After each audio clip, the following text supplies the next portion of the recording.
I'm Ted Rogers. I head up the Lakeside Institute of Theology, and I'm also associate pastor here.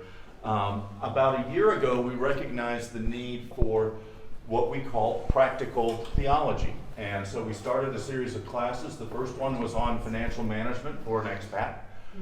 Then we did a series on caregiving and how to be an effective caregiver, how to care for a caregiver, and self-care for the caregiver. And this is an extension of that. And I'm so thankful for Charlotte for putting this together. Yes. One of the things that I like that.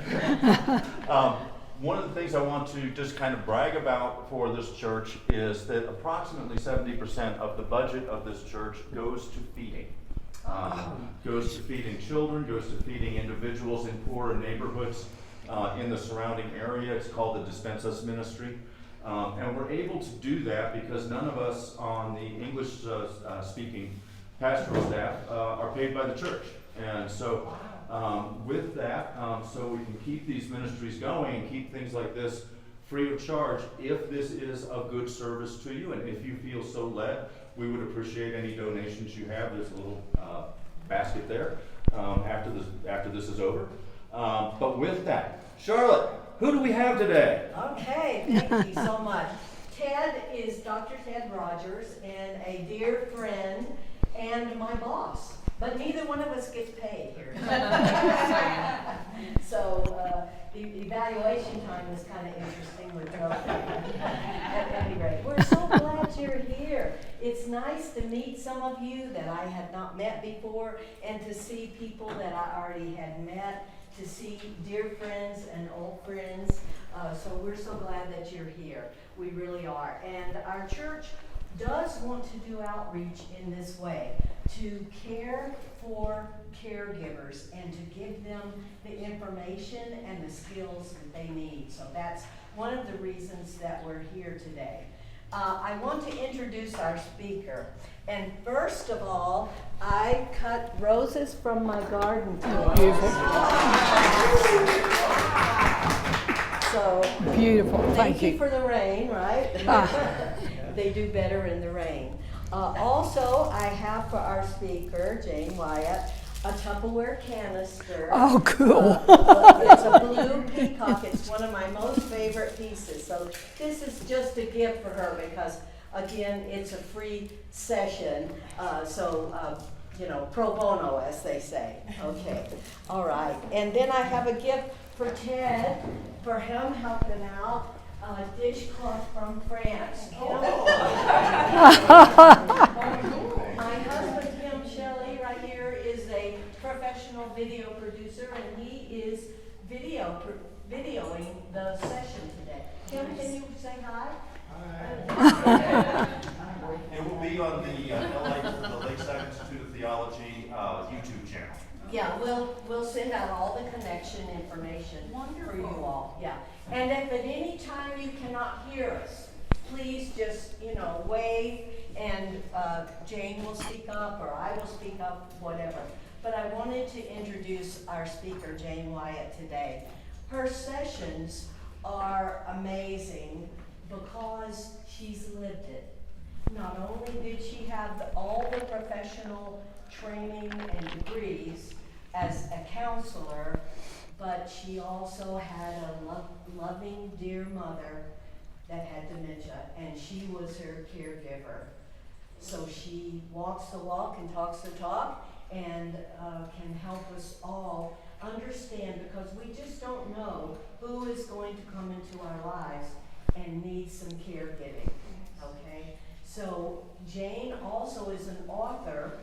No pressure, of course, but some of her books are over there for you to look at in case you would like to see them. She's going to mention them also, and I can tell you she walks the walk and talks the talk, and we are so happy to have Jane Wyatt here.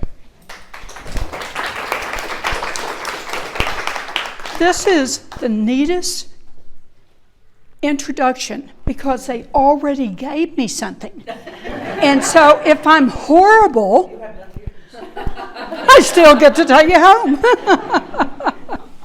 It is such an honor to be with you today. I can't tell you how much of an honor it is. And I will be glad to answer questions. I probably would prefer the questions after the seminar, but I'll stay here as long as you want. I have so much information. I'm going to try and get right into it because I'm already 9 minutes behind. And by golly, I'm going to tell you everything I want you to know. Okay, so let's figure out how to do this.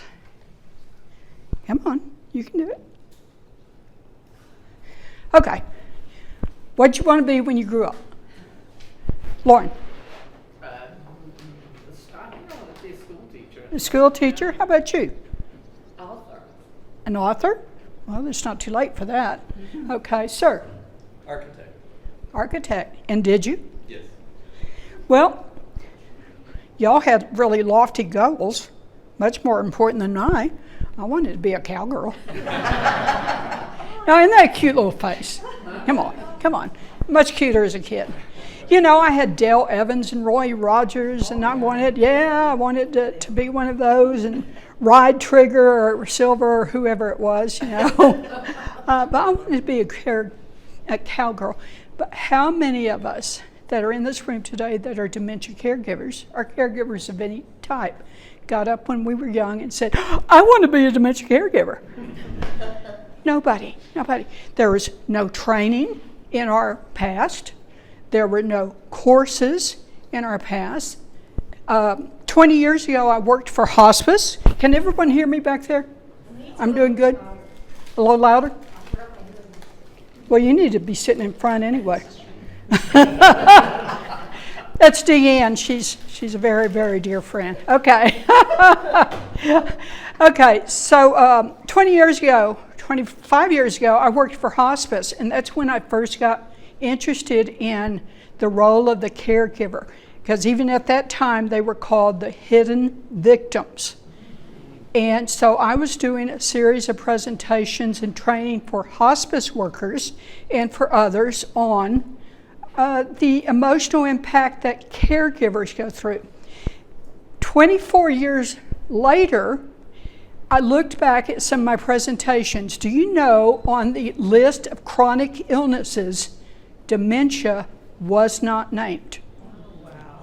It wasn't recognized. You know, going back to my grandmother, well, she was senile, okay?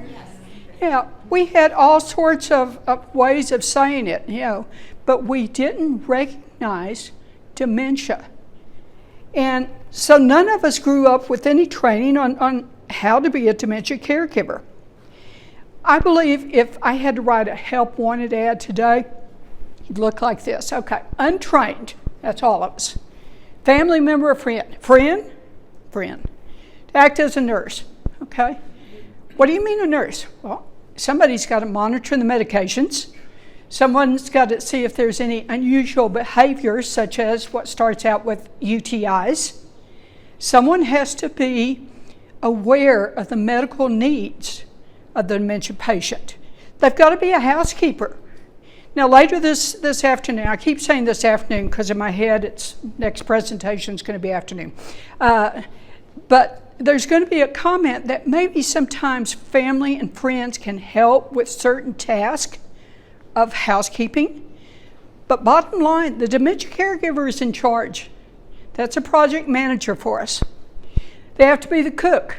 You and I want to go to bed tonight and have cheese and crackers for dinner. Okay?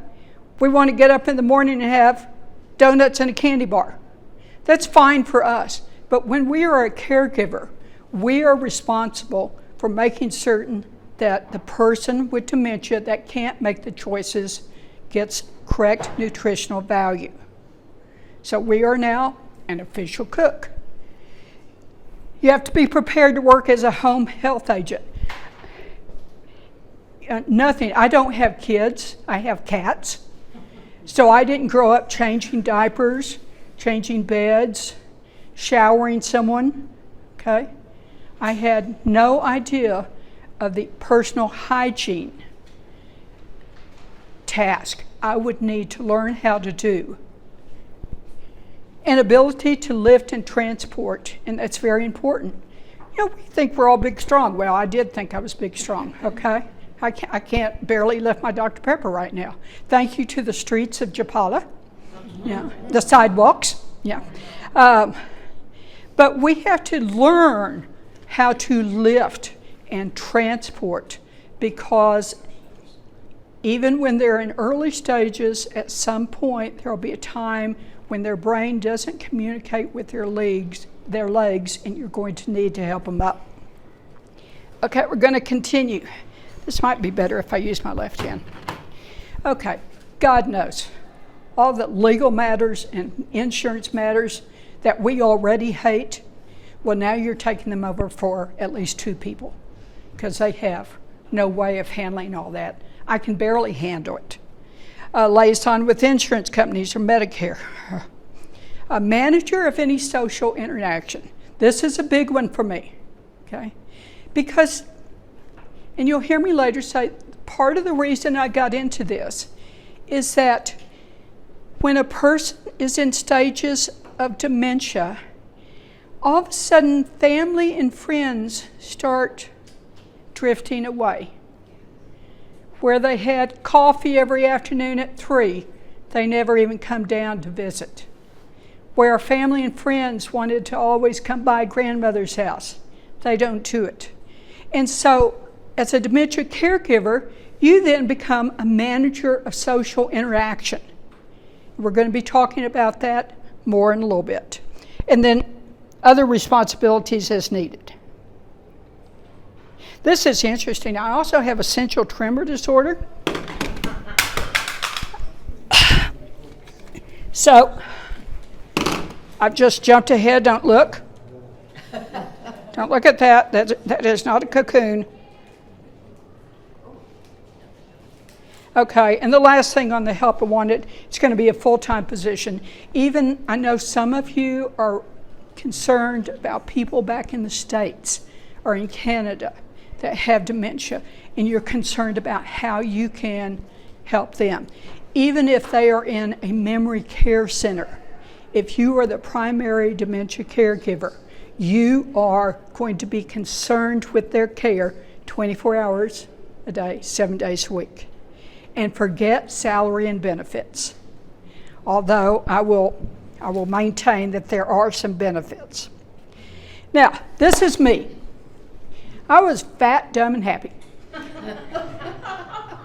Still am. Okay, was living down in Corpus Christi, Texas. I was working for a big hospital system. You know, I had a beautiful home. I had all my friends. I'd been there for 20-something years. I was happy.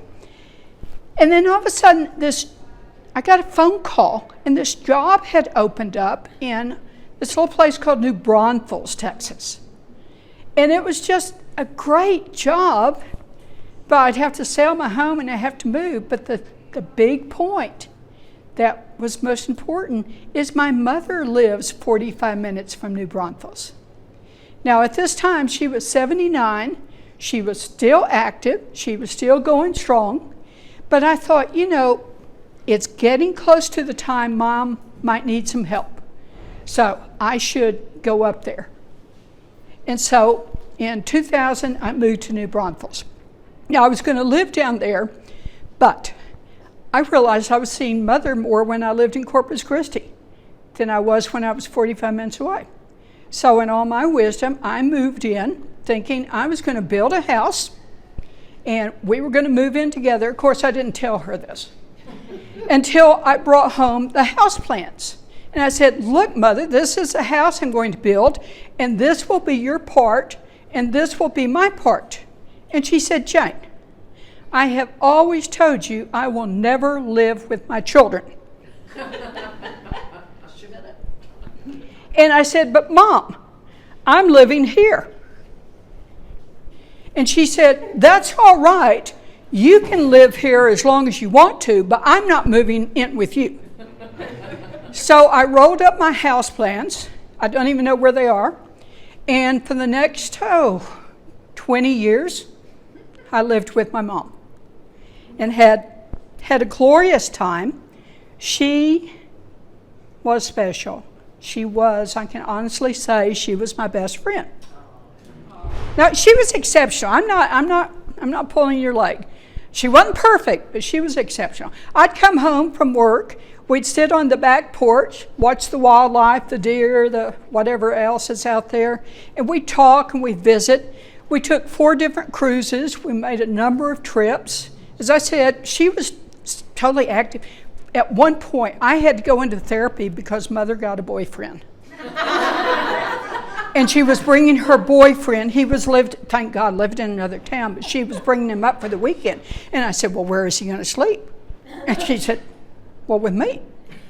Well, I went to therapy the next day.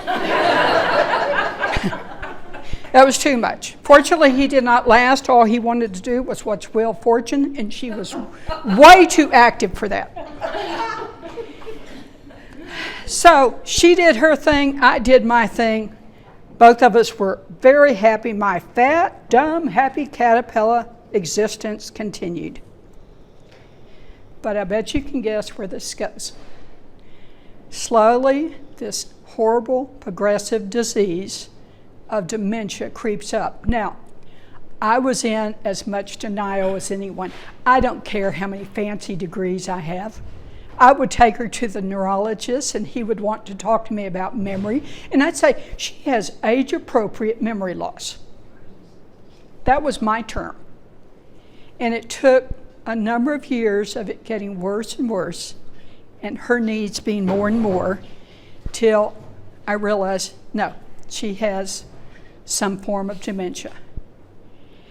But by golly, I was determined to keep her at home. And so for 9 years, I did. 9 years. And the saddest day in my life still, and I can still see her, is when my sister picked her up to take her to a memory care center. And because I had realized I could no longer keep her safe. Couldn't do it. She had just put her head through the sheetrock. And I was like 2 feet away. I couldn't do it. I was exhausted. I was tired. And I couldn't afford 24/7 caregivers. Now I'm going to stop here and throw in a tip. If any of you are in a similar situation, the biggest lie we tell our loved ones is, I will never put you in a nursing home. I will never put you in memory care. And that's the biggest lie that you can do. Because if it comes to the point where you can't keep them safe, you can't keep them happy, can't keep them content, you've got to do that. Because what the real thing we should say to our loved ones is, I promise you, Mother, you will always be taken care of. You will be happy. You will be content. You will be clean. You will have good food. That I can promise you. Okay? So the biggest lie is saying that we're never going to put them anywhere.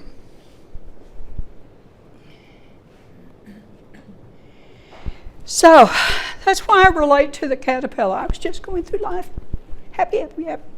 But you know what happens to the caterpillar? All of a sudden, the world starts closing in as they weave this cocoon around them. And day by day, it gets darker and darker and more empty. Life gets smaller. Only one brain is trying to think per 2 with dementia. You don't know how long you're going to be in this cocoon.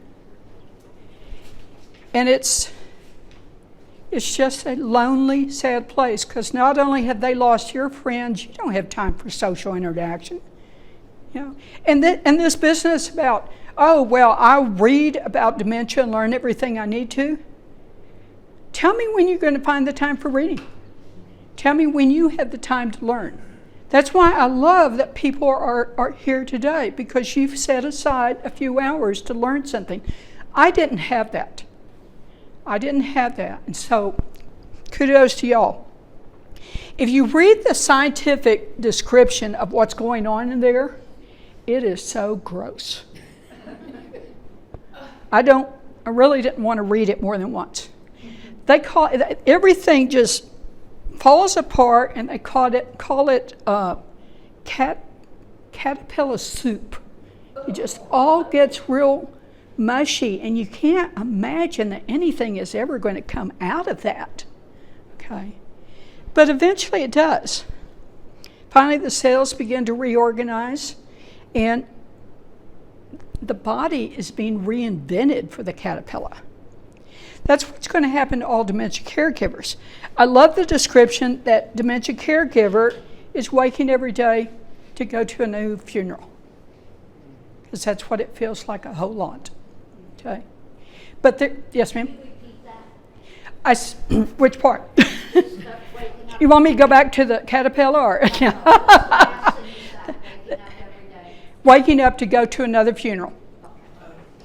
It's just very heartening, because you don't know when it's going to end, and it just every day and day is more depressing. Okay. But the thing is, just like the cocoon, it is going to end at some point. And at some point, that person that you've loved and taken care of is going to, I still call it the rainbow bridge. I like that for animals, I like it for people. Mother went across the rainbow bridge. And that was a beautiful day. But here's the question. When your time as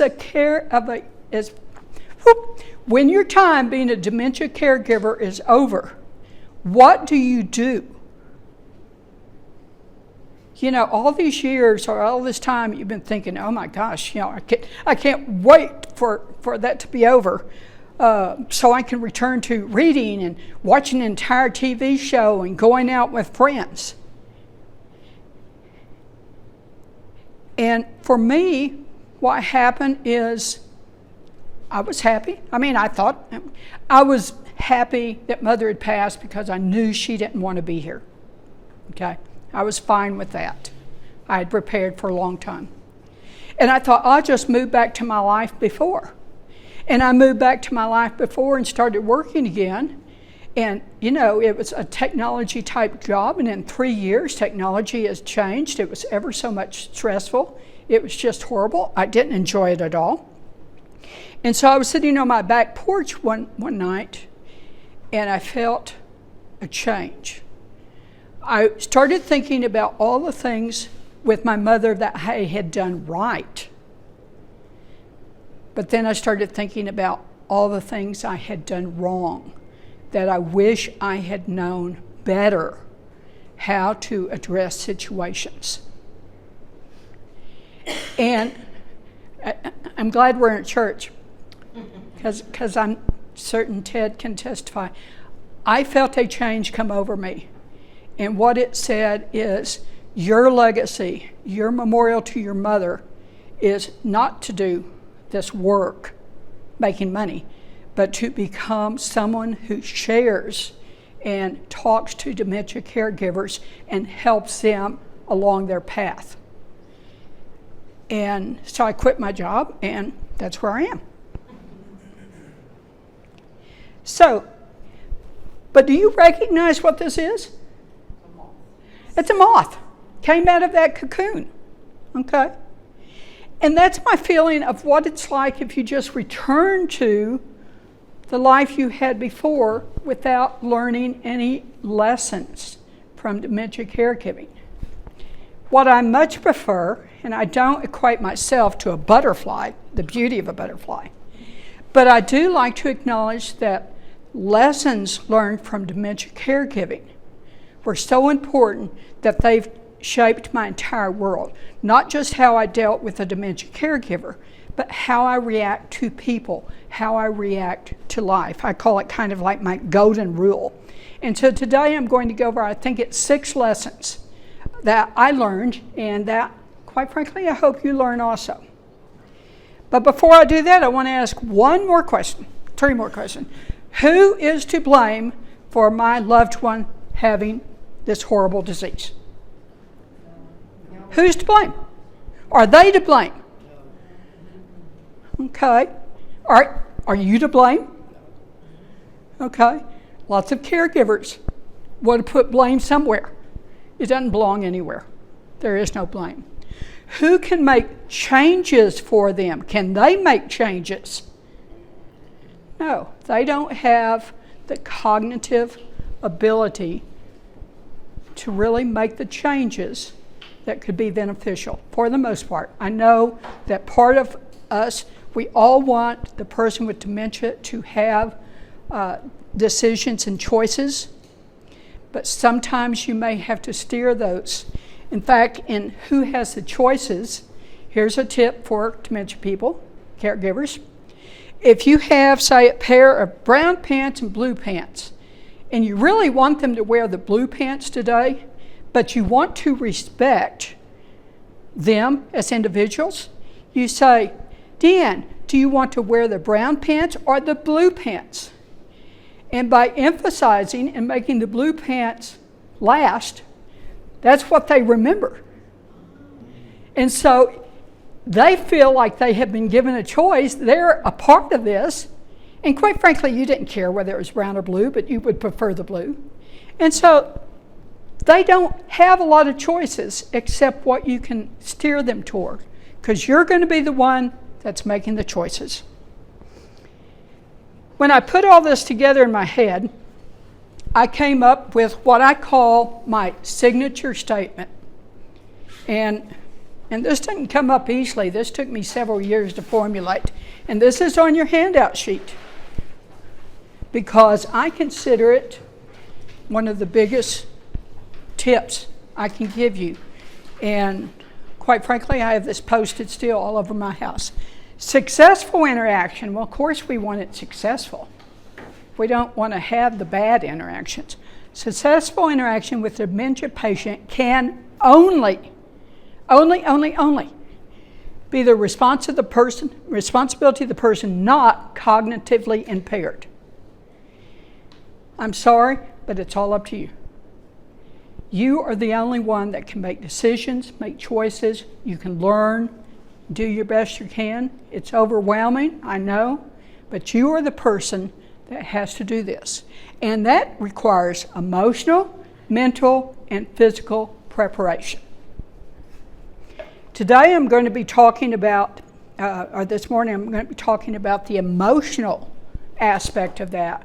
And then later I'm going to be talking about mental and physical preparation. But we're going to talk about emotional preparation, which is really major. Caregivers don't like to acknowledge that they're overwhelmed. Ted, how many times do you go to see somebody and you say, how are you doing? And they say, oh, I'm fine. Now, they haven't slept in 3 days. They're worried about finances. They're just exhausted. They're overwhelmed. And yet, there is something in us that wants to say, we're fine. It is not a sign of weakness. And there is not one of us who can honestly say that at some time it didn't cross our mind, it would just be so much easier if they would pass on. And that is not coming out of love. It's coming out of the stress of the situation. My friend Bev up in Canada, when I would call her, she was a caregiver for many years, and she said, when it really got bad toward the end, she said, I just want 5 minutes to read a book. We all are going to be overwhelmed and stressed out. And so let's admit it. Let's admit it. Question back here. Yes, ma'am. Is there a reason, have you figured a reason for why there's such a reticence for admitting your state as a caregiver? I'm sorry, I didn't quite get that. Why would you think a person would want to withhold that information? Oh, because we want to be strong. We don't want to admit we need anyone. When I was taking care of my mother, I especially didn't want my sisters to know that I needed any help because she was mine. Okay? So I didn't want them. I didn't want anyone to acknowledge. But there's a balance whether you admit it up front, admit it to yourself, and admit to others. Yes, Ted was first. I'm going to say that I'm fine is the default whenever you're doing pastoral visitation. Nobody tells you up front about the problem. You have to really look at the person's body language. You have to look around the house to be able to discern, is that the truth or a lie? Right, because they don't want to admit it themselves. I didn't want to admit it. April, you had a question. I was just going to say, I think that the word is pride. Pride. Right. We can do everything. We can do everything. I've got another perspective of that. Okay. If you come to me and say, how are you doing? And I don't think you really care. Because as we meet people, what do we say? What do we talk? Yeah. Yeah. Mucho gusto. Right. They don't ¿Cómo want to. estás? Yeah. And they give you an answer. Do you really care? Right. That's what you're supposed to say. That's But- proper. And we don't want to appear as a martyr. I don't Yes, want to. If Yeah. it's a big, huge problem, I'm Yeah. not going to tell you, when we're shaking hands Yeah. on the street. Well, it's too bad. You could have. Ted.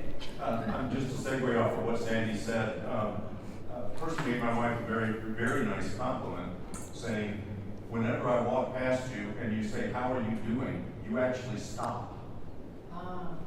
Nice. Nice. Okay. You haven't met my husband. Because if you ask him, how are you doing, he will stop and tell you. And that's better. And his rationalization is, if you don't want to know, don't ask. Right. Right. That is true, and keep him. I think I will. We don't want to admit we're struggling ourselves. I don't know if we're avoiding being a martyr. What? I didn't want Mother shipped off to memory care, so I tried to take up. But here's the question. If we are not fine, and if we are indeed stressed, how is that reflected in our behavior?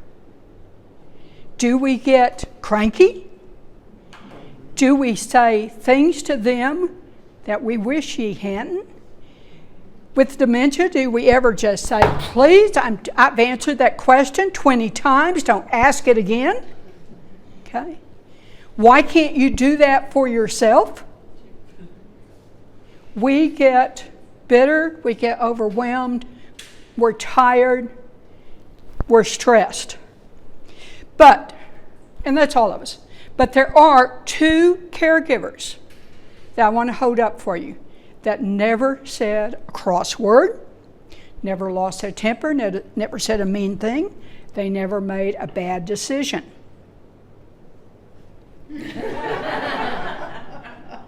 R2-D2 and CP3O. Robots. And we are not robots. So, what are we going to do with this stress? We're going to deal with it. We're going to learn to manage it. Most of all, we're going to acknowledge it to ourselves. Okay? And because when you have a problem, the only thing you can do is first acknowledge the problem. Second is then start finding a solution. Is that on the worksheet?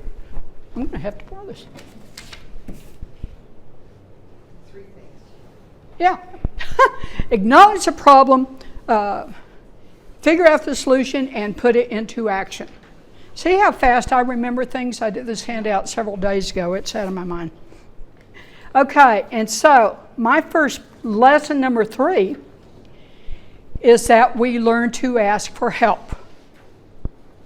Not because we're weak, but because we want to stay strong. Please remember that this is not normally a short-term disease. Even in the most progressive of cases, it's still normally several years. Alzheimer's can typically be staged as 8 to 10 years, but there's people that have been 15 to 20. And we're not going to know. It's not up to us. Okay? We're not going to know. So, I would like, if I had my choice, that when I'm talking to dementia caregivers, I tell them from the time of diagnosis, start getting your help resources together. Start thinking about who can you call, who can you depend on, who can you talk to. Okay? Ask for help in advance. But there is an important caveat to this. You need to identify your needs. You just can't call up Lauren, I keep remembering your name. Lauren, and say, Lauren, I need help. I didn't get your name right? No. Well, hell. Deanna, I'll use you. I can get your name right. Can't you just call up Deanna and say, I need help? And she'll say, what can I do? And I'll say, I don't know. Okay? You need to identify your needs. Do you need help with the personal bathing, with the dressing, for the eating, the toileting? Maybe there's things that they could do that don't have to do directly with the dementia patient. Maybe they could help with cooking, cleaning, laundry, transportation to doctor's appointments. There's medication management. Maybe they could come over and fill all the pills for a month so that you have them all laid out. But certainly, we can try and get family and friends to help with companionship, activities, and conversations. But any of these things, you are the person responsible for educating them. You can't ask them to come over and do the cooking and just leave it up for grabs. You need to tell them what the dementia person likes. You need to tell them when they prefer to eat, because routines are very important, and we know we can accept. See, I love talking to people of my age. I know nothing, because if you call them and you say, could you come over and stay with blah, blah, blah? They'll say, I don't know how to deal with the dementia patient. It's up to you to teach them activities. That's going to be covered in the next session. It's up to you to teach them how to communicate. It's like being bilingual, which I am not, okay?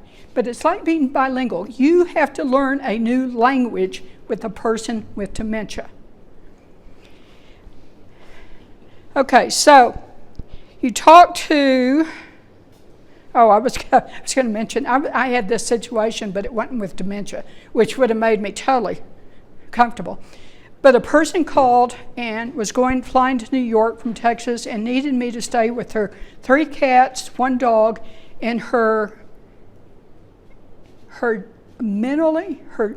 developmentally challenged daughter. Daughter, yeah, who's like 23.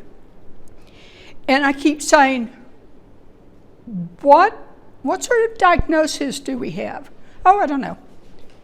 No. And she wouldn't give me, I swear to gosh, she would not give me any details of how to help and deal with her daughter. That was the longest 1 week of my life, because I didn't know how to respond to her and respond to her needs. Up front, that's where we do, and you have to pay extra for this. Everything turned out okay, but it was not fair to me, and it was not fair to her child. The only people it was fair to were the cats and dogs, because they were fine. When you are the dementia caregiver, you are in charge of preparing those who agree to help you. And one of these days, I've got to live forever, because the next book I have started is on respite care, adult daycare, private care, what you can do to set up. But one of these days, I'm going to write a workbook on facts that you need to have ready to hand over when somebody walks in the door. Yeah, it's a great idea when I get to it.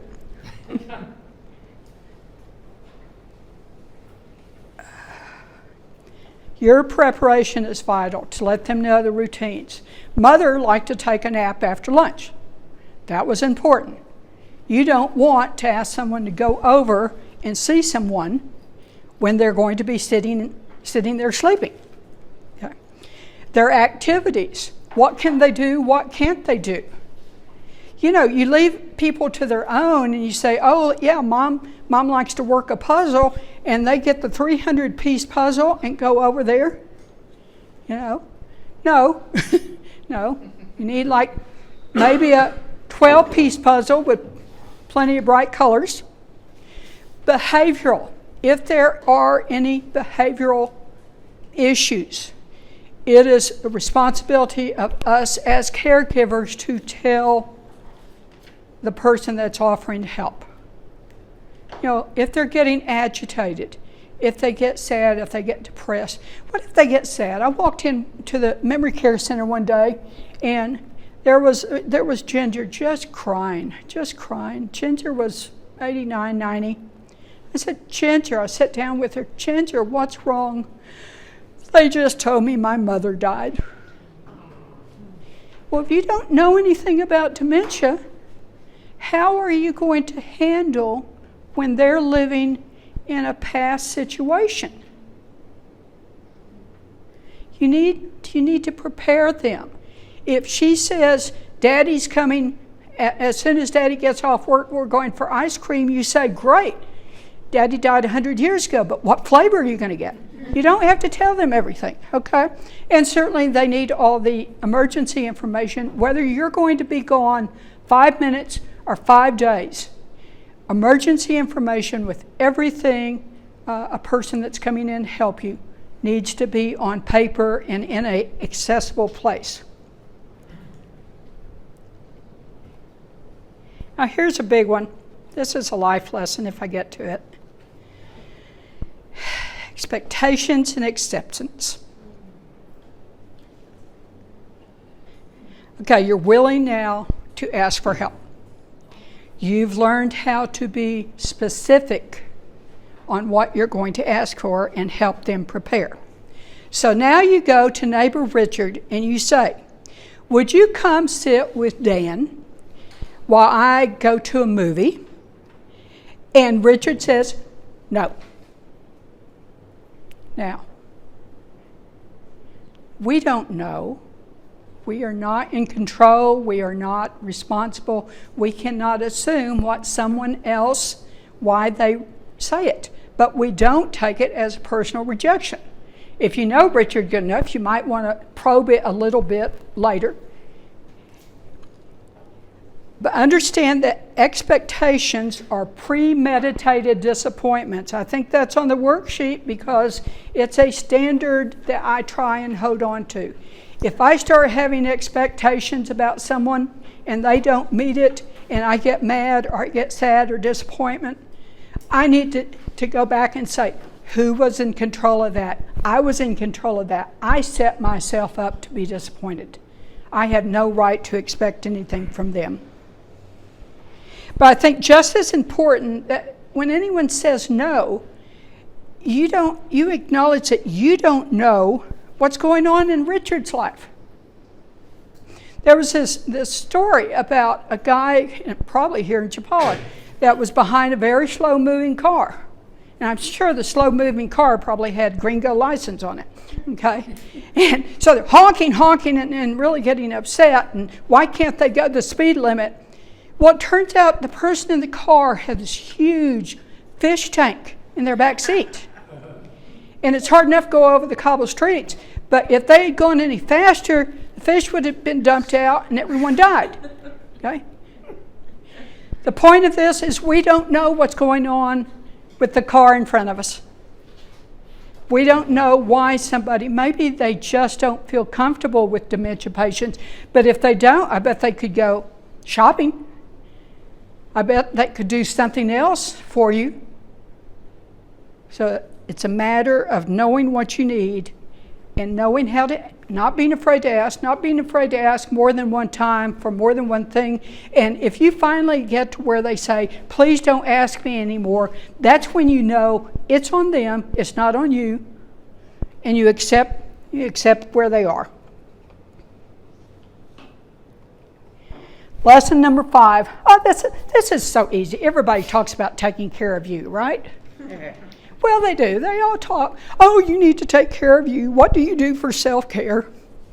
Now, every dementia study there is says, the research says that dementia caregivers, their own health is affected, their financial is affected, their social interaction is affected. By the way, negatively. I didn't need to say that, did I? Okay.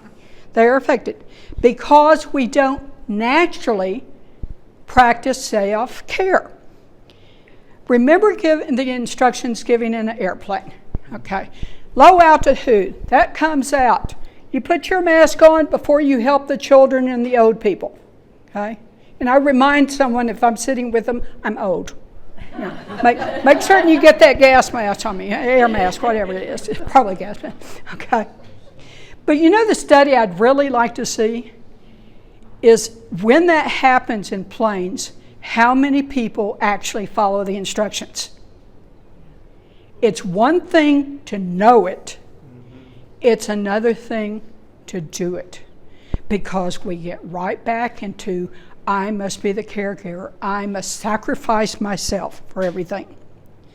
Being a dementia caregiver does not mean that your life ends, although it often feels that way.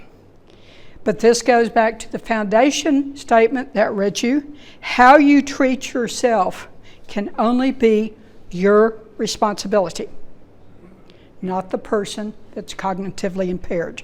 And that requires preparation. It requires asking for help. Now, the other thing that they don't tell you all the time when they say, oh, take care of yourself, you know what happens? Sure, you set it up. Somebody's going to come in and help me, okay? And so you go to a movie or you do something else and you come back and your friend says, oh, you had 4 hours off. What did you do? We get this shame. Sometimes we get this shame. I did nothing for 4 hours. I went to a movie. Well, you were at a movie when I was here taking care of this person? Why do you need help for that? It's not fair. It's not fair. We get caught up in society's guilt trip. And we need to learn to say it is okay to sit and do nothing. It is okay to go to a movie, to go out with friends, because we're in it for the long haul. Wait a minute, just had a thought and it left. Not coming back. Oh, smoking. I was going to compare this with smoking because I love smoking. Yes, how does dementia caregiving equate with smoking?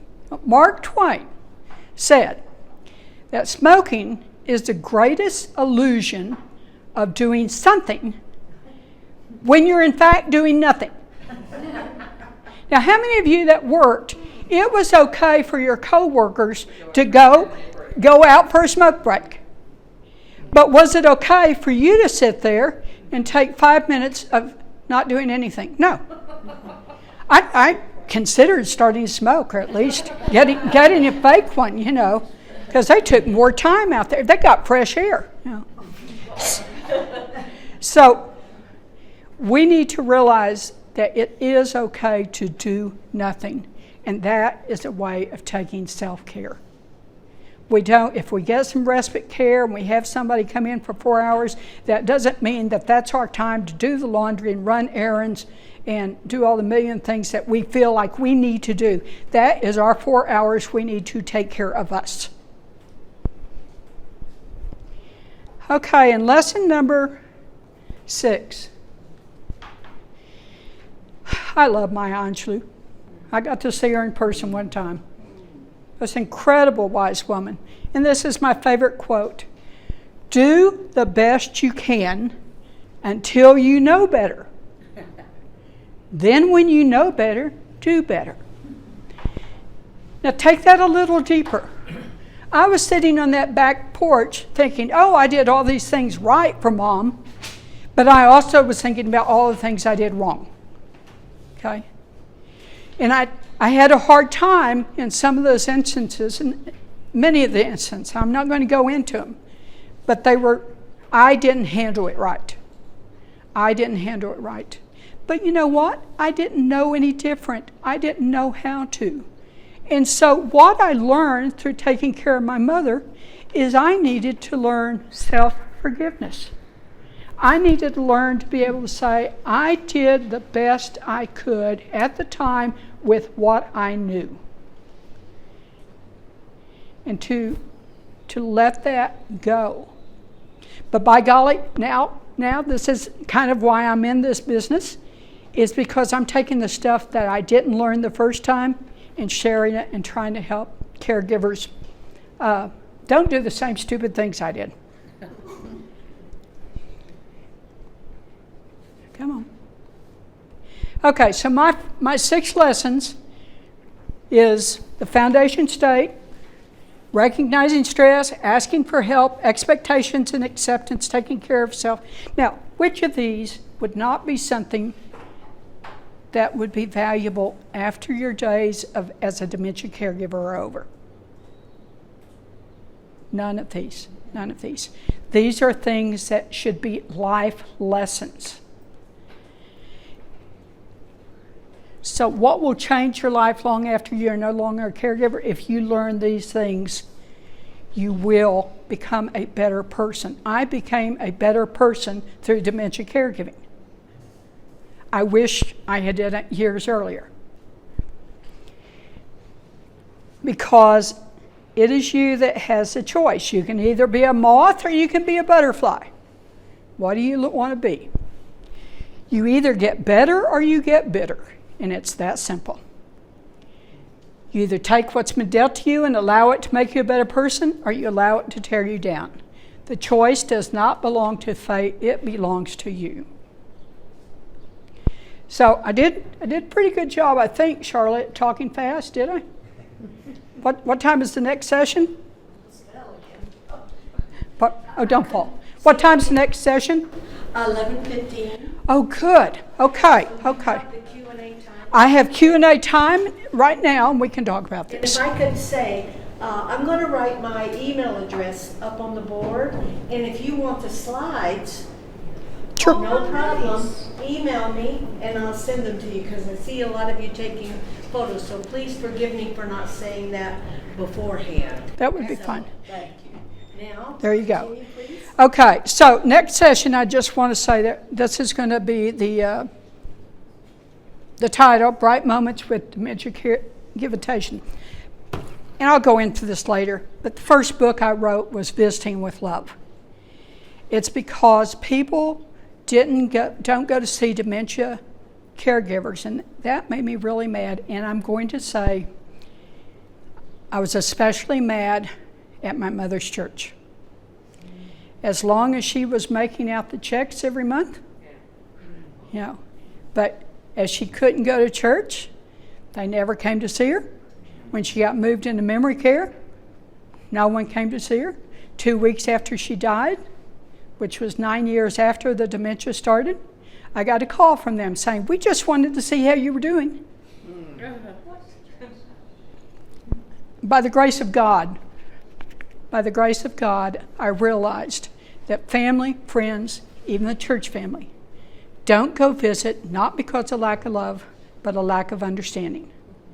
And so the first book I wrote is about activities and why you do these particular activities. Again, I'll be speaking about this more in 45 minutes. Second book is my favorite, it's communicating. As I said, you have to learn to be bilingual. Okay? And then third book, I'm sorry, I wasn't certain what Mexico laws were on advanced directives and end of life, but my last book, I just wrote a book on guide to end of life decisions. And it covered, and I only brought one with me. It covers artificial nutrition, hydration, antibiotics, incubation, decisions that need to be made long in advance.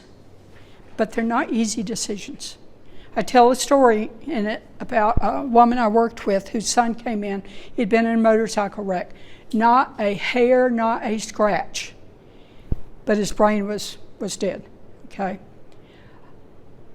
His wife had a 5-year-old child. His wife and his child, while he was in the hospital, said, "No, we've got to give him a chance to wake up, to come back." And there was some sort of insurance problem, and they took the young man to his home, and for 5 years, the wife had to feed him through a tube, had to change his diapers. There was never any response. That little girl grew up seeing Daddy was there, but Daddy wasn't. Okay?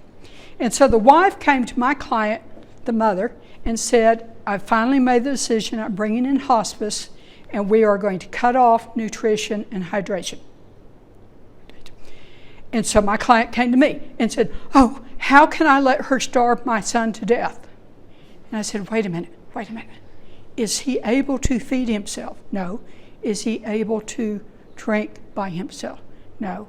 I said, so by doing those things for him, aren't you going against what the natural law of nature is? And we talked about it for a long time, and she got peace with it and went back and said, fine, I'm ready for him to go.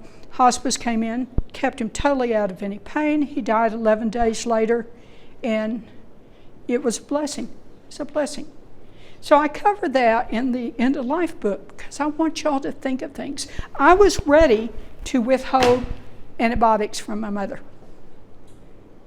Now, fortunately, God took over and I didn't have to make that choice. By golly, as soon as I decided the next UTI or pneumonia she gets, I'm not going to administer antibiotics, she never needed them again. Stubborn woman, stubborn. But I was ready, not because I wanted to kill her, because I wanted to set her free, and I was ready. Ted?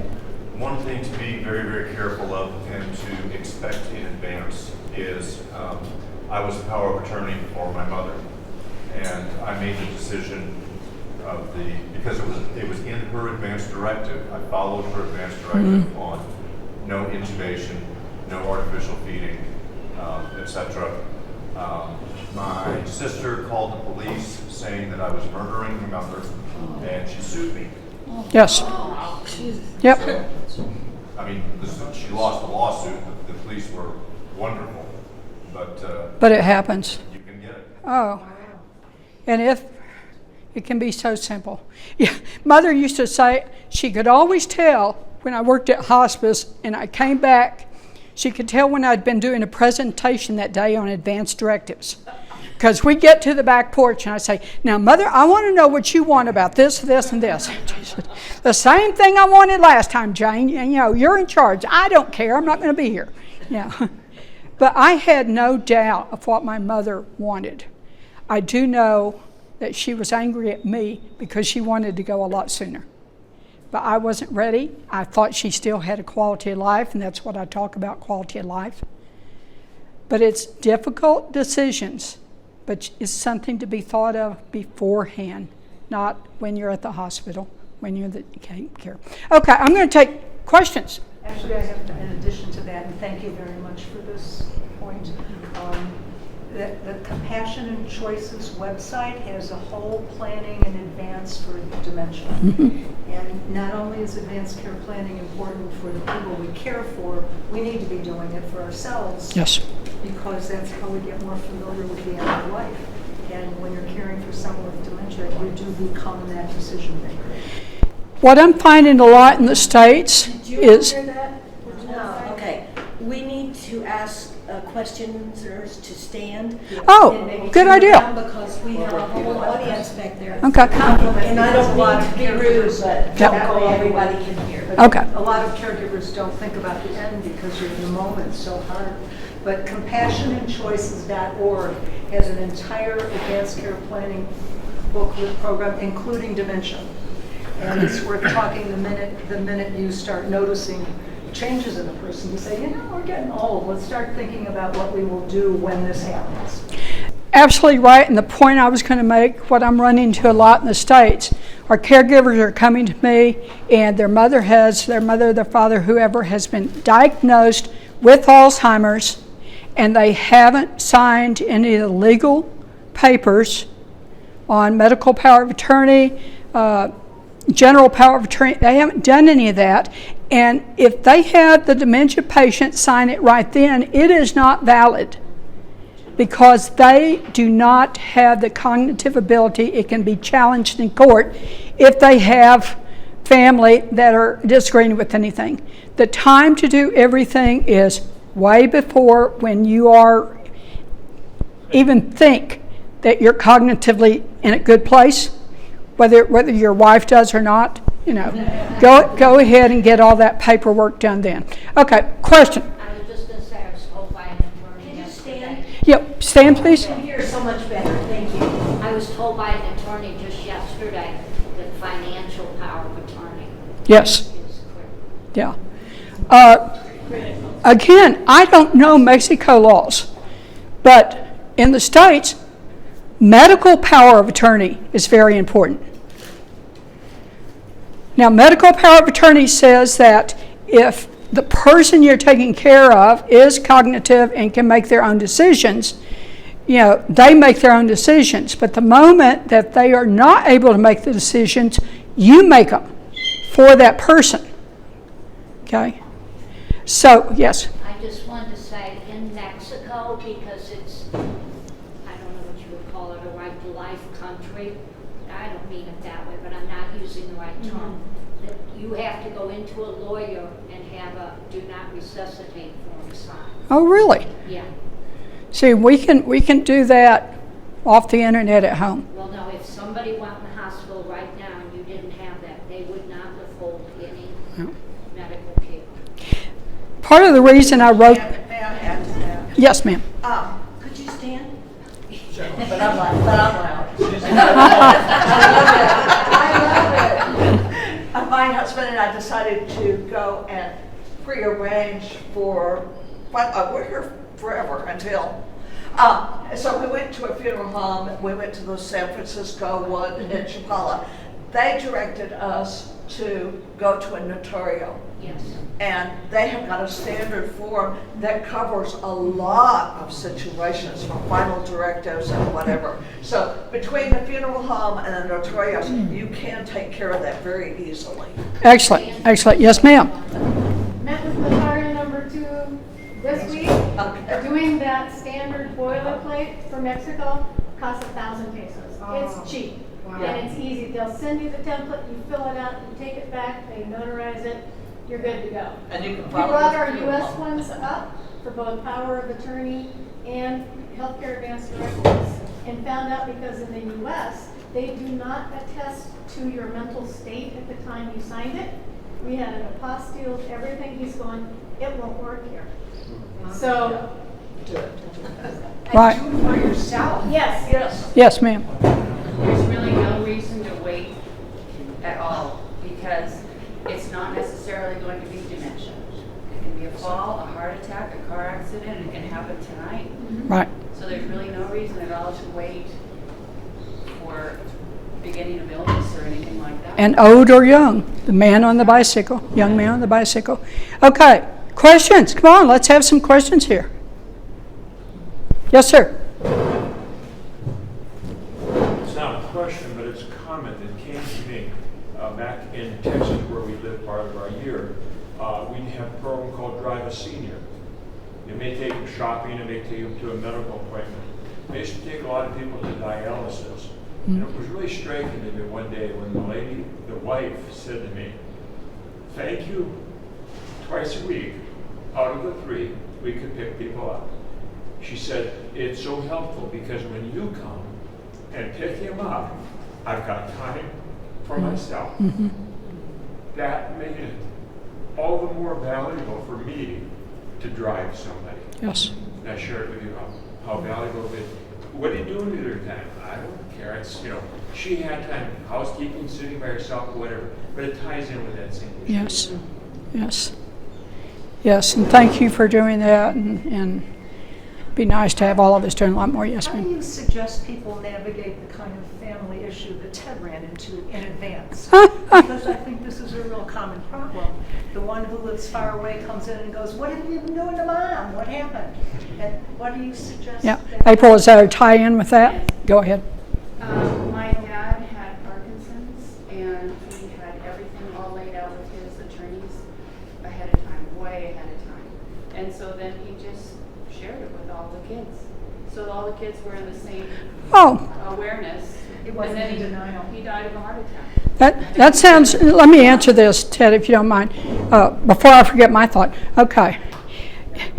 If I had to write a book on family relationships and dementia, it'd be like War and Peace.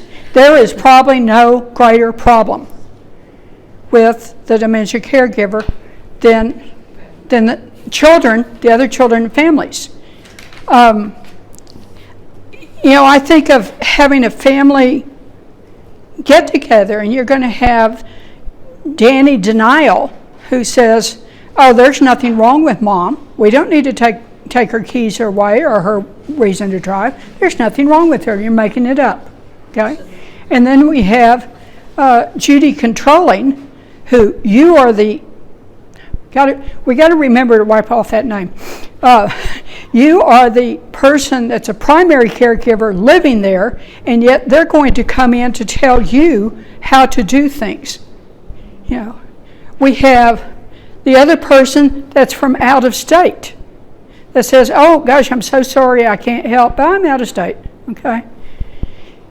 Family dynamics are horrible, and the only thing you can do is get the person to be as open as possible from the very beginning about whatever medical disease.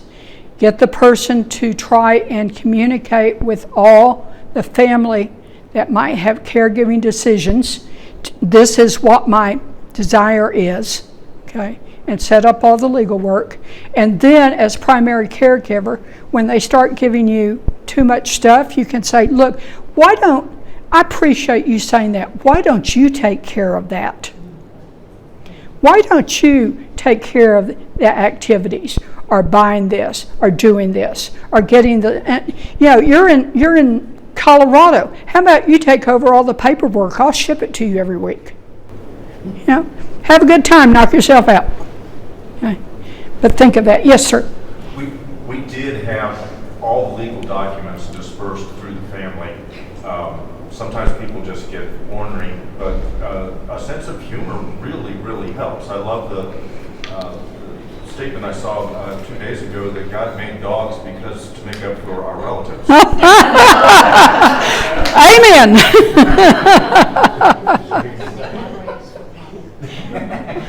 Oh, I just saw, I've got some more. We've got two people. We've got Miss Charlotte and we've got Deanne, who are wearing little butterflies, I think, even though you can't see Deanne's. Okay. Well, I need to put it in here. Okay. They both have a lot of knowledge about dementia, and so if I can't answer your question, please talk with them. They'd be glad to. I said this is wrong. I didn't bring 5 of each book. I brought some books. They're 200 pesos each, which I think is $10, which is what I charge on Amazon. They're over there. Leave the money. Leave. And I hope everybody is okay. I'm going to get the email addresses and put you on my email list. Now, at this time, I haven't even sent out email in 6 months. So it's not like I'm going to bombard you with anything. But I am planning on putting together some maybe online courses like this. I have that 4th book I have coming soon in the next few years. I want to be able, if you don't mind, sharing things that I'm doing. And I promise you, your name will never be sold or given away. It will be mine. What's the name of your website? Dementia, it's, DementiaCareShare.com. Yeah, and it's on your handout. Right. Yes, ma'am. And may I make a comment? Yes, ma'am. My mother will be 94 next month. Oh, right. And she has dementia. She was in an assisted living facility, but she needed more care, so now she's in a higher level care, and it's in Georgia. Okay, I'm here, and I have a brother and a sister up there, and until my mother could no longer use the telephone, I talked with her every day, and she can occasionally listen to the speakerphone, and the nurses are kind enough to help me out with that. My sister and my brother, of course, they go once a week, and I try to help them out, so I send them gifts. So I sent my sister a nice cookbook, and I sent my brother a nice cookbook because he cooks. My sister said, thank you very much, that wasn't necessary. My brother said, what do you think, I don't know how to cook? Okay, and then I sent other gifts, gift cards from Plow and Hearth because they both, have nice homes and gardens and that kind of stuff. My sister said, thank you very much, it wasn't necessary. My brother said nothing after giving the gifts. So those are the two family dynamics I'm working with. I sent my mom Godiva chocolates about once every 6 weeks. My brother said, don't do that anymore. She's not eating properly if you send her chocolates. She's 94. She can have some Godiva. And so I ignored it. I'd like to be on your mailing list. I'll tell you one of the arguments I got in with my sister, and I finally just gave up. Yeah. Braziers. Braziers, oh yeah. Mother died 2 months short of 99. Okay? I'd go into the memory care center, and her brazier would be up here. Not with her breast. Okay? I don't know how it got there, if it, I don't care. I don't care. But I said to the nursing staff, she does not need to wear a bra. Well, my sister would come right in, right after me, and say, she needs her dignity. You must put a bra on her. All those old men are looking at her.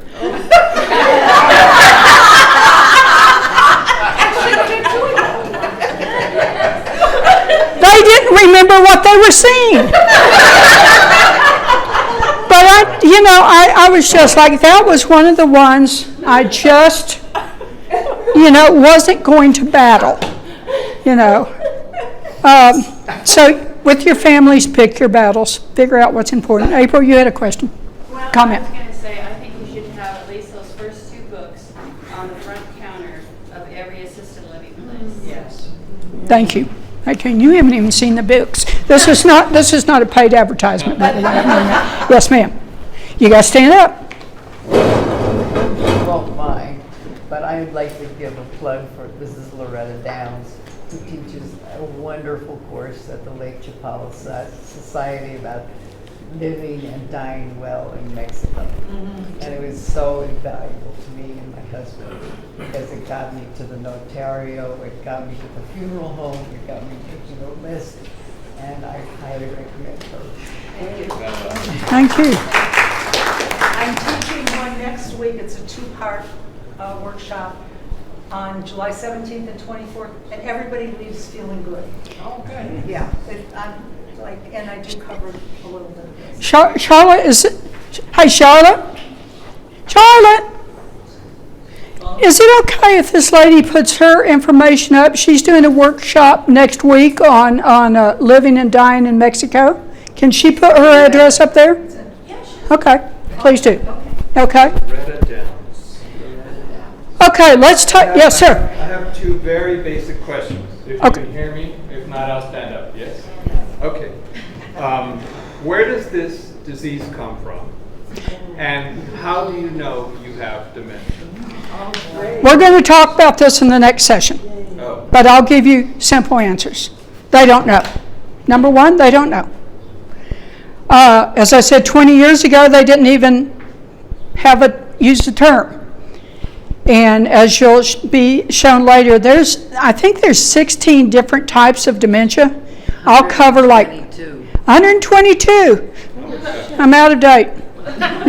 But they don't know. They are coming up with more research that indicates it's a certain plaque in certain parts of the brain, and that there's, depending on what part of the brain is affected, like Alzheimer's affects a more general area, but Lewy bodies affects one thing, and vascular affects another one, and so anyway, you just don't know. Bottom line, they don't know right now. And I will get into that. Wait a minute. What was the second question? How do you know if you have it? Or how does someone It's yeah, my friend tells you. You know, I talked to a dementia specialist one time, and I said, yeah, I lose my keys all the time. And she said, that's not dementia. She said, if you lose your keys, that's fine. If you can't remember which key it is that unlocks your house, that's the next stage when you may have a problem.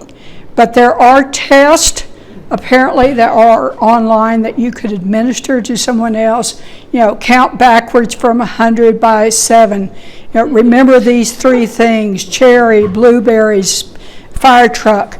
You know, do this, do that, and then go back and say, what were the 3 things I wanted you to remember? Yeah. After a little, yeah. So there are ways, but there is also no, as far as I'm concerned, no firm diagnosis. It's for years been dependent on autopsies of the brain after the person is gone. But there is no firm diagnosis. It is all based, with the neurologist or your doctor, it's based on behavior and symptoms. But they can't tell for sure. Yes, ma'am. My person, basically, we just had a whole series of scans done, and they can tell a lot. They can tell a lot, yes. She has vascular dementia, so there's big spaces of black areas, and then there's lots of mini strokes. So they've got a lot of science backing what's going on with the dementia. And I think this whole dementia family is getting better and better because of the research that's coming forward in terms of how we need to work with that person, if it's vascular or whether it's a different type of dementia or what have you. Yes. And so we've just got to work with what we've got. I mean, there's a team of us, and we just ask questions all the time. Yes. And my person wants to know, why? What did I do? There is no answer. There is no answer. Yes, ma'am. Well, 8 years ago, my husband was diagnosed with Alzheimer's, and it was done through what they used to call a spinal tap. It's a puncture, a lumbar puncture, and the analysis of the protein ratios there. And they did say it wasn't 100%, but it was pretty indicative, and he certainly developed what looks like Alzheimer's. So I think we're getting a little better than just autopsy. I think we are. I just don't like giving people hope. Because I've also had workshops where they're saying, hey, I saw this on the internet. It must be true. That if you take this supplement, or even medical professions, because they're wearing a white coat, have told you to take this and do this. Well, I've looked at the things they tell you to do to help prevent Alzheimer's or any form of dementia, and I'm going to say this again later, maybe, if I remember, okay? They tell you, exercise, eat well, sleep, stress, medication. They tell you the exact same risk factors that they do when you walk into the doctor and you say, what should I do about my heart or my diabetes or my broken arm? Well, you must exercise, you must eat well, you must get plenty of rest. It's the same things. I don't know. Yeah, it's easier for them to say that. Okay. The number one risk factor for dementia is aging. Yeah. The older we are, Yes. I disagree with you. Yeah, but statistically that's it. And 70% of people who have dementias are over 75. I'll agree with that. Yeah. I'll agree with that. 30% But aren't. that's right. I don't like to say that dementia, any form of dementia, is a natural process of aging. It is not. It happens more. I said a risk factor. Risk factor. Okay. Well, maybe we can agree with that. Okay, I'm going to erase your name if you put it up there. Y'all can tell I don't have much of a sense of humor. Okay, we're going to stop. Let's take a break. And we'll be back and talk about some visitation techniques.